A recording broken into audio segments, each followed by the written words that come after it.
Exomologiste to Kyrio te agathos, alleluia. Otis ton neona to eleos aftu, alleluia. Okay, ladies and gentlemen, I'd like to talk about yesterday's Unite the Kingdom March and my experiences about the Unite the Kingdom March that I attended yesterday. Now, I'll be honest, I don't know how many people, I haven't got an estimate of how many people attended from the ground without seeing any overhead visuals. It did feel like it was a smaller affair than the previous one, but I haven't seen any overhead projections. If you want to try and guess how many people came, compare the overhead shots of the Unite the Kingdom March to the Notting Hill Festival, because the Notting Hill Festival is annually attended by about 2 million people. So if the crowds of the Unite the Kingdom March look as dense as the Notting Hill Festival and as wide and as broad in the streets that it encompasses, then you can probably guess that we're talking about millions of people, not tens of thousands of people.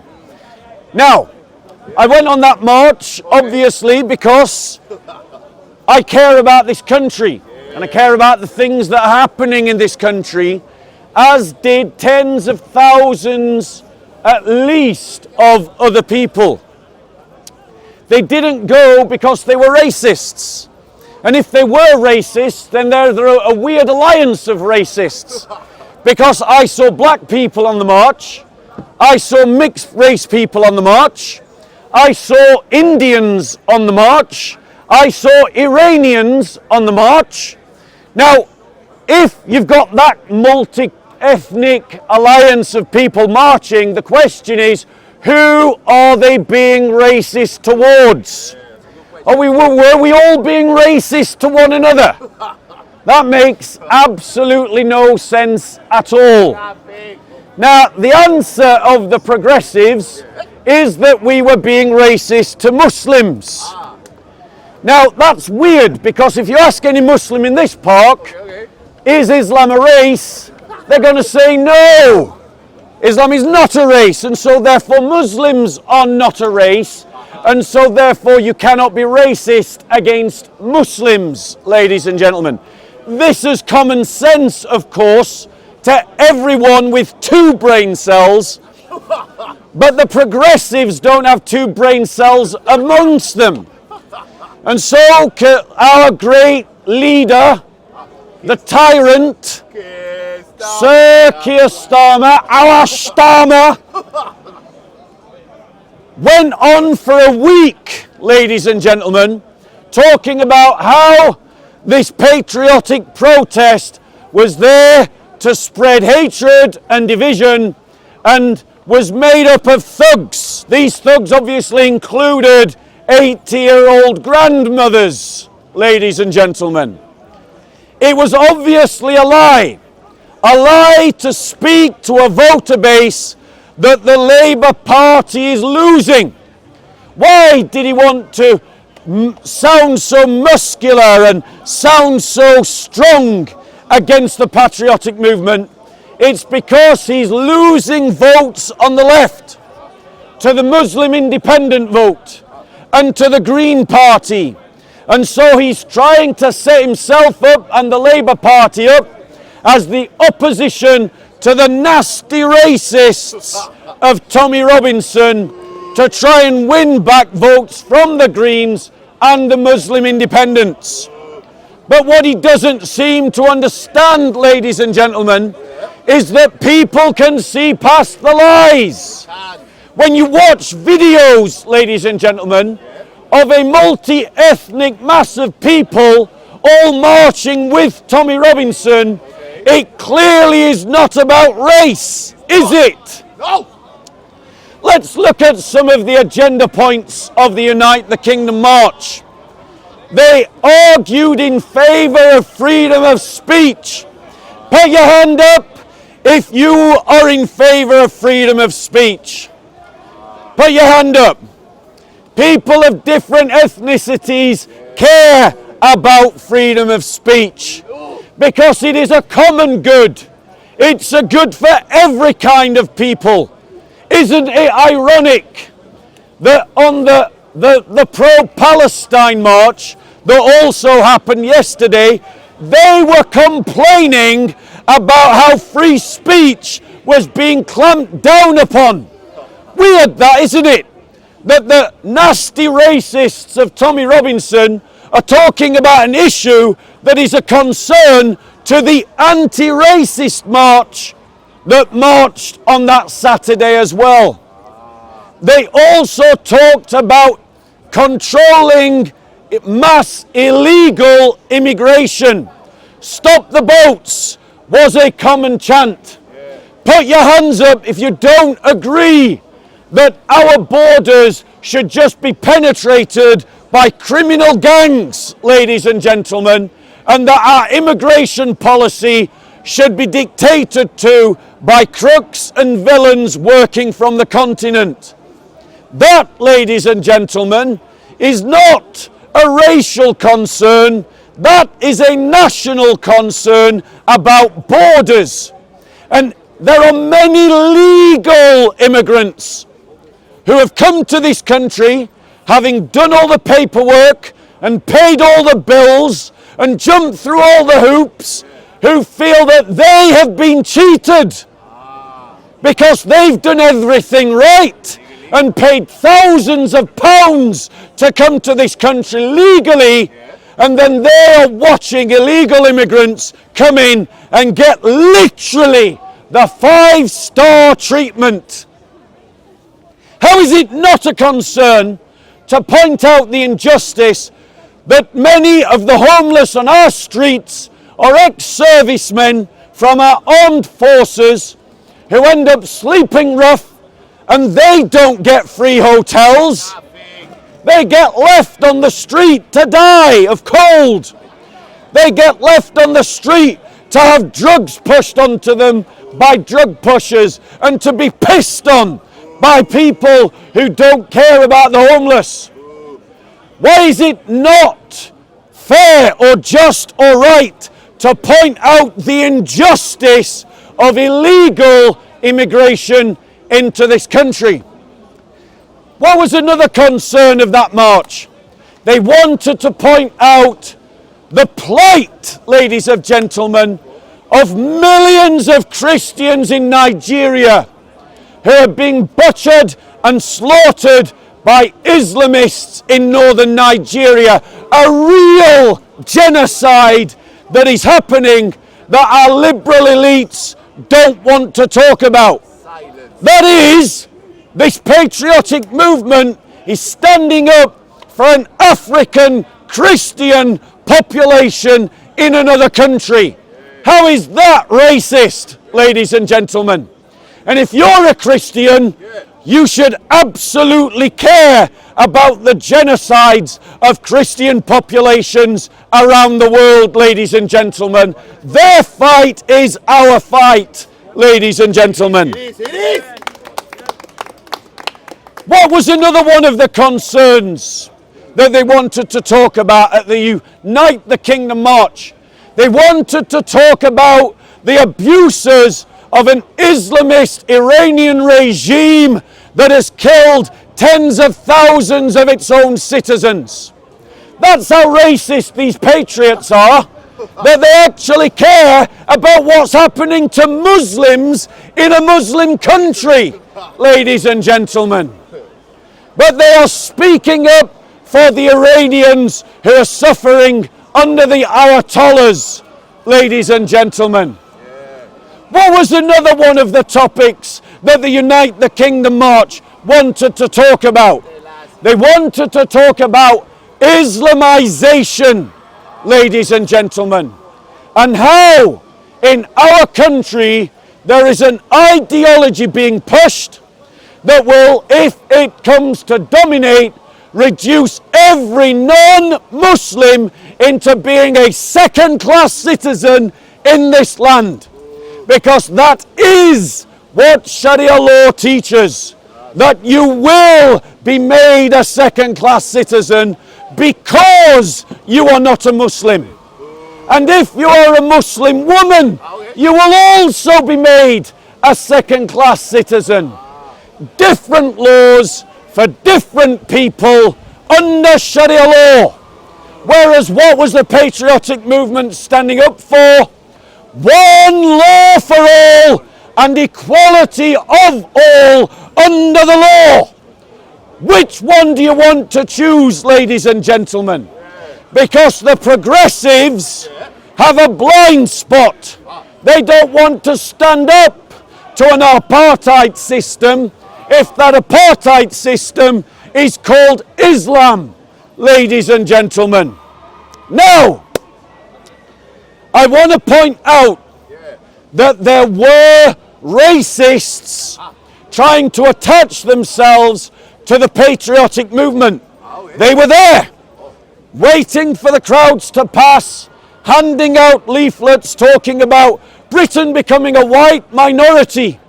And they were trying to stir up an ethno-nationalism. I want to encourage every patriot that when they get those leaflets to tear them up and to chuck them in the bin. And that we must guard the patriot movement against the actual racists who are trying to infiltrate and take over the patriot movement, ladies and gentlemen. But there was something else there in the patriot movement. I saw an ocean of Christians on that march, ladies and gentlemen. People carrying crosses, people evangelizing, giving out gospels, giving out books explaining the Christian position on immigration and pointing out the Christian heritage of the patriotic songs that were sung on the stage. And the progressives of this world, the Gary Linekers of this world, described those Christians as Christo-fascists, ladies and gentlemen, thus betraying that in the heart of the left is a Christophobia that needs to be challenged by Christians. Because why are Christians being villainized for standing up for their desire to see a Christian country that leans and borrows and builds upon a Christian identity and makes Christian laws according to Christian values? Why is it that when the Muslims do it, the left never say Islamofascist, but when the Christians do it, the left are quick to say Christofascist? You must call out the Christophobia of the left, ladies and gentlemen. And let's be clear, Christian nationalism is here, and it is here to stay. And there is no one that is going to stop us, and there is no one that is going to end our movement. It is going to grow everywhere in the UK, everywhere in the USA, everywhere in Europe. And we're going to build a new Christian civilization. Let's be clear, ladies and gentlemen. Within the patriotic movement, there are different kinds of nationalism vying to guide the movement. There are traditional, classical, liberal nationalists who want to celebrate the institutional history of the United Kingdom. They want to celebrate the Nelsons and the Wellingtons and the Admiral Jerichos of this country. They want to celebrate its history and its culture. But they have a shallow understanding of how that culture was framed and fashioned by its Christian heritage. Those liberal nationalists don't have a knowledge of Britain that goes beyond the 1790s, ladies and gentlemen. There's another kind of nationalism, a dangerous kind of nationalism, an evil kind of nationalism that is seeking to penetrate the patriot movement, and that is ethno-nationalism.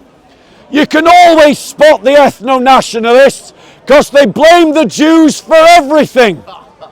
And they lump all the Celts and all the Saxons and all the Norsemen and all the Normans into the white blob that they call a race, and they want to make us afraid that we white people are being replaced. That is a lie. No one is replacing the white people of these lands. The white people of these lands simply stopped having children. And the fix is as easy as the problem. Stop abortion, stop contraception, and end the hedonistic culture that values sex over family creation, and then there will be no disappearance of the white man. It's got nothing to do with immigration. Immigration is a symptom of the problem, not the problem itself. But there is a third kind of nationalism, vying to guide the patriot movement and vying to guide the United Kingdom, and that is called Christian nationalism. What is Christian nationalism? It is the idea that the church, put your hand up if you're part of the church. Go on, don't be shy. Different people of different colours raising their hands. The church is a nation itself, not a nation of blood and soil, but a nation of the sacrament of baptism and Holy Communion, a nation of the Spirit of God, a nation of the Lordship of Christ that seeks to serve the kingdom of God on earth and to disciple the nations in the teachings of Christ. That therefore, as a nation, as a people, the Christians can pursue their political, economic, cultural and social interests as according to their own identity in the world, in society, and seek to create a Christian civilization. And if, by the grace of God, the church should control the levers of the state and government and parliament, that it should organize the state according to those values, those beliefs that are Christian and congruent to a Christian worldview.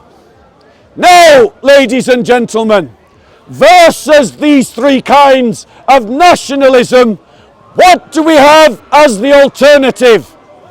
A Marxist internationalism, ladies and gentlemen, that seeks to turn the British state into a shared property of everybody in the world and sees the resources of the United Kingdom as nothing but an Excel spreadsheet that everyone, everywhere is entitled to some share of it, no matter how much it impoverishes and harms the people born here, living here, working here, and building our society.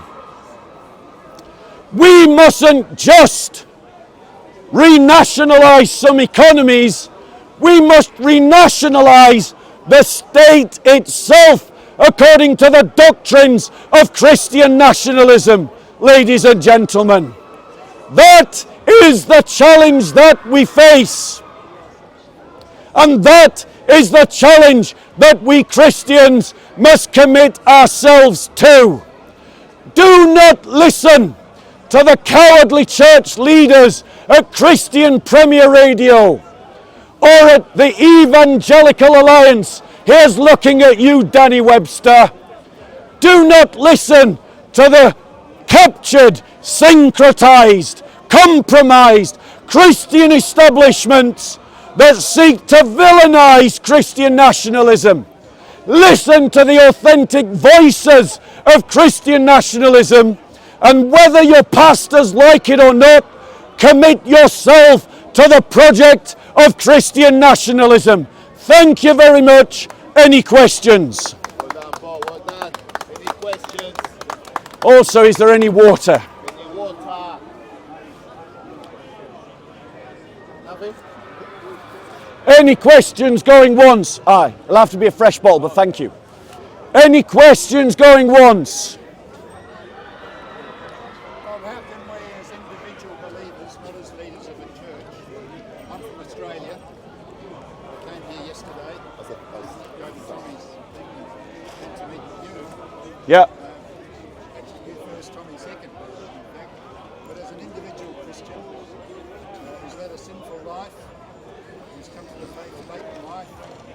You're articulating all of my, Yep. both my religious, where religion meets politics. You're turning my So how does an individual... as an individual, rather than as a church, in our individual lives, how do we promote Christian nationalism? Okay, so ladies and gentlemen, how do you as individuals promote Christian nationalism? The first thing that you need to do is get familiar with the definition. The definition of Christian nationalism is that the church, the people of God, the covenantal people of the New Covenant, the New Testament, are a people. And as a people, we have interests, social, political, economic and cultural. And insofar as your resources, your skills and your abilities allow you to pursue or support the pursuance of those political, economic, cultural and social interests, you should do so. Let me give you an example, a concrete example. It is a political interest of the church to help the persecuted church. So therefore, anything you can do to support the persecuted church or support those who are supporting the persecuted church, you should do. It is an economic interest of Christians to support Christian businesses. So therefore, anything that you can do to support Christian businesses or to support those who are supporting Christian businesses, you should do as an individual. And when you come across a problem that is too big for you as an individual, then you start to shoot up the flares and draw together the networks of those who share your concern, and then you form bigger and bigger and bigger alliances of Christians until there are enough bodies tackling the problem. Next question, ladies and gentlemen. Go on, sir. What does this Christian nationalist state look like? Is it majority Christian or is it 100% Christian? Right, ladies and gentlemen.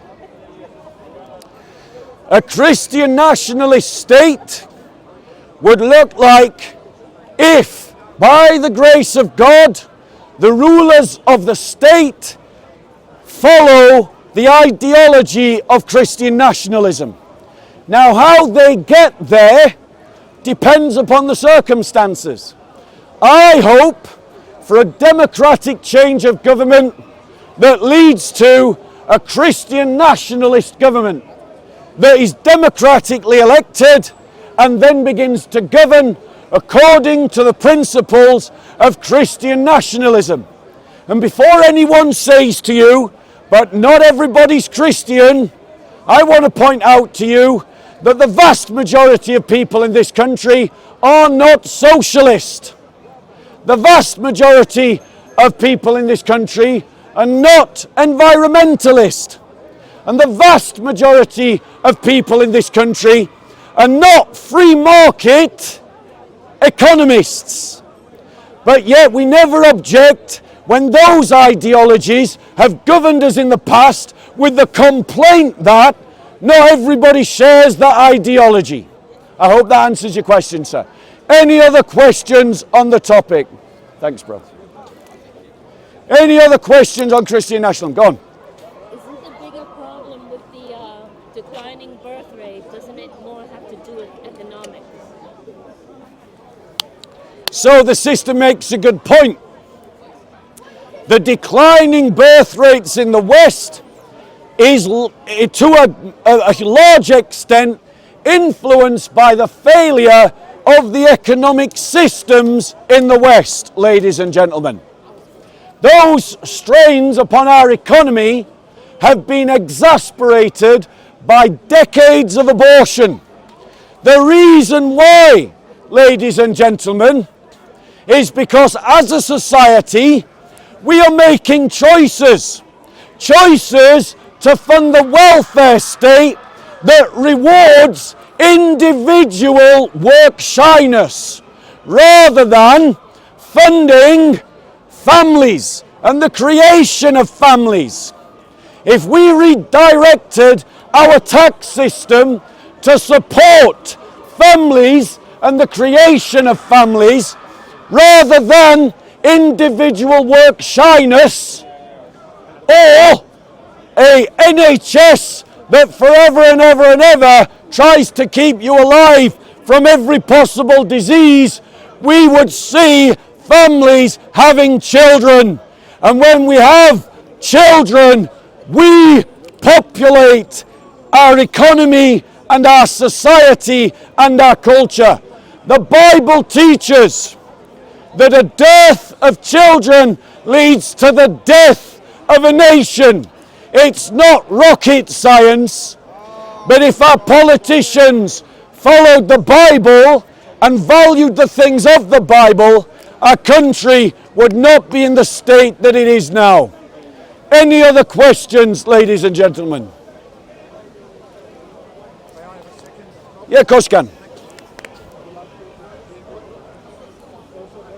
No, let him ask his question. What if I, as a Christian nationalist, accept my responsibilities late in life to do what I can to work for the kingdom in the way you described, because that's what I'm taking as describing, and I find the political system in which I'm participating, my efforts in that are going to be fruitless. They're going to be fruitless for a number of reasons, principally because half the population don't go out to vote, for all kinds of reasons. Okay, go on, yep. So in my Christian conscience, I take the view that I'm entitled, am I? I'll put in frame of the question, am I entitled to engage in political activity that isn't necessarily founded on a democratic solution? Okay, I think you seem to be asking whether you can use violence to overthrow the state. No, I'm not. Okay, fair enough. There are alternatives. Yes, so ladies and gentlemen, we live in a democracy, but most of you as Christians do not use the fullness of the rights that you have. And because you have not filled up the space of the rights that you have, your rights are contracting. Because you allowed the establishment to shrink your rights, because you allowed a culture to develop in which you were not using all of your rights all of the time and to the fullest effect. Ladies and gentlemen, there used to be a time where the church celebrated its heroes, and its heroes were the villains of society, ladies and gentlemen. But now, because of a bunch of weak, feckless, limp-wristed, insipid church leaders, the church no longer celebrates controversial Christian heroes. We don't celebrate the Christian villains anymore because we want to look respectable. Ladies and gentlemen, Jesus did not look respectable. Saint Paul did not look respectable. Saint Ignatius did not look respectable. Saint Valentine did not look respectable. Saint Anselm did not look respectable. Ladies and gentlemen, the church must get back to using the fullness of its rights, even if in so doing so it sacrifices respectability.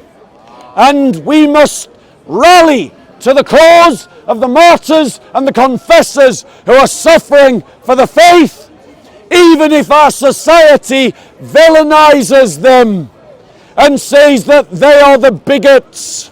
We must lift them up as the heroes.